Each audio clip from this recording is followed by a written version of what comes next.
Oke, mari kita lanjutkan pembahasan ke hukum distribusi.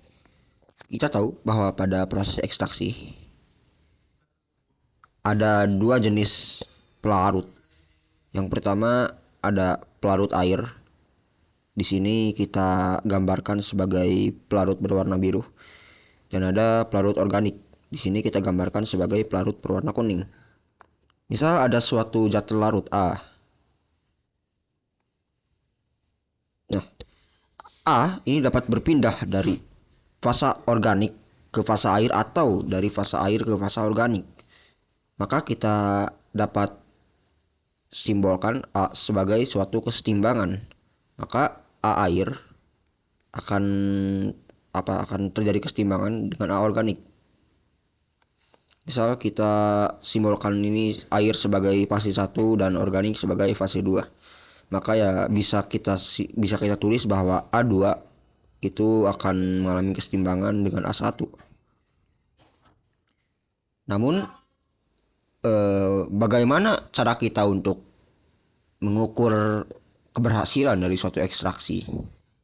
Bagaimana cara kita untuk mengkuantifikasinya? Ada suatu besaran yang dinamakan dengan koefisien distribusi.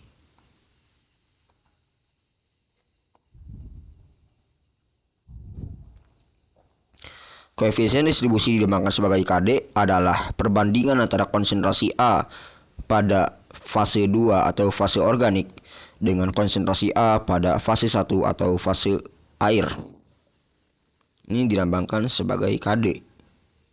Di KD ini ya bisa kita simpulkan KD ini ya seberapa lebih pekat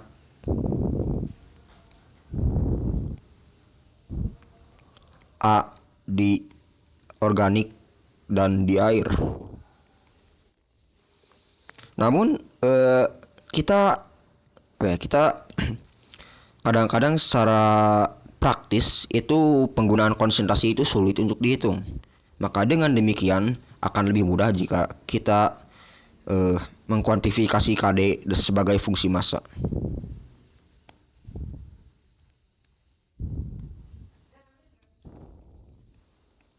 Sebagai fungsi massa, oke. Kita tahu bahwa konsentrasi itu sama dengan mol A dibagi volume A gitu. Nah, namun karena di sini spesinya sama, yaitu sama-sama A, maka dengan demikian ya kita bisa mengeliminasi gitu. Misal ini A2, maka ini Na2 per Va2 dengan A2 dengan A1 Na1 dibagi Va1 gitu. Nah, karena N itu sama dengan M per Mr, dan ini misal M2, ini M1 per Mr, maka ya dengan adanya di sini kita bisa mencoret Mr-nya kan. Jadi ya kita bisa membandingkan konsentrasi ini ya sebagai fungsi massa saja karena ya Mr-nya sama. Dengan demikian kita bisa menulis bahwa KD sama dengan M2 per V2 dibagi M1 per V1. Dengan demikian kita bisa menulis bahwa M2 per M1 sama dikali V1 per V2. Kita bisa rearrange persamaan tersebut menjadi M2 per M1 dikali V1 per V2. Nah, M2 per M1 itu ada simbolnya lagi. Disebutnya sebagai K-aksen. K-aksen ini adalah perbandingan massa.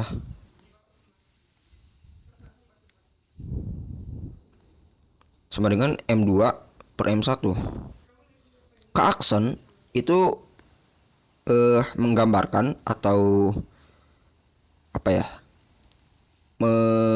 menjelaskan seberapa banyak massa di organik dibanding massa di air. Maka dengan demikian, jika misal keaksennya itu besar, maka bisa dibilang bahwa ekstraksinya itu berhasil atau ekstraksinya sukses.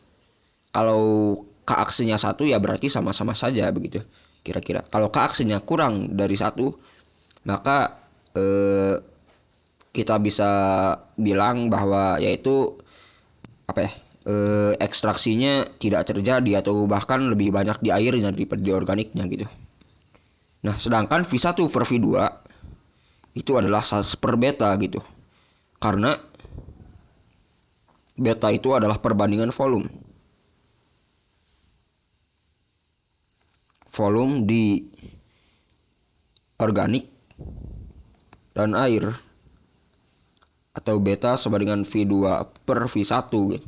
Maka ya maka V1 per V2 sama dengan 1 per beta kan. Maka kita bisa menuliskan bahwa KD itu sama dengan keaksen per beta. Namun ya kalau misal ada pengertian lain bahwa beta itu sama dengan V1 per V2, maka rumusnya akan berbeda gitu. Namun kita di sini sepakati bahwa beta itu sama dengan V2 per V1 gitu. Maka V1 per V2 itu sama dengan 1 per beta. Nah, namun ada satu hal yang harus digarisbawahi, bahwa rumus ini, rumus KD yang kita bahas barusan itu adalah rumus idealnya atau terjadi jika larutan ideal. Maksudnya larutan ideal itu adalah tidak ada interaksi kimia antara solut dan solvent, atau tidak ada interaksi kimia antara terlarut dan pelarut, atau sangat kecil, sehingga itu bisa diabaikan gitu jika ada interaksi. Namun pada larutan non ideal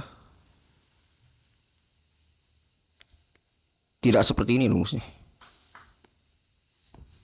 Contoh, pada larutan yang sangat-sangat pekat, interaksi antara solut dan solvent itu tidak bisa diabaikan.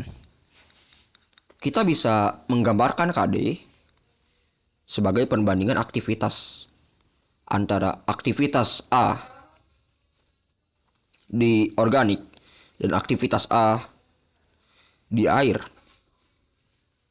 Ya, aktivitas ini adalah suatu besaran termodinamika yang ya pada intinya dia menggambarkan sesuatu yang terjadi atau interaksi yang terjadi pada larutan non ideal. Namun di sini kita tidak akan membahas terlalu dalam tentang aktivitas itu.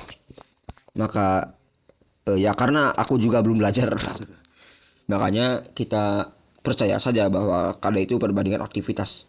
Nah, aktivitas ini kita bisa tulis sebagai konsentrasi A pada fase organik dikali gamma A pada organik dibagi konsentrasi A pada fase air dikali gamma A pada fase air.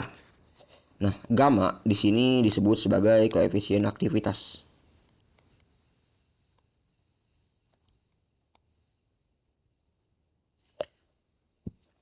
Nah, gamma ini di sini bisa dibilang sebagai suatu suatu koreksi ketidakidealan yang terjadi jika ada interaksi antara solut dan solvent gitu. Yang misal kalau gamanya 1, gamma A21, gamma A1 juga 1, maka yaitu sama-sama dengan ideal. Gitu kira-kira. Terima kasih.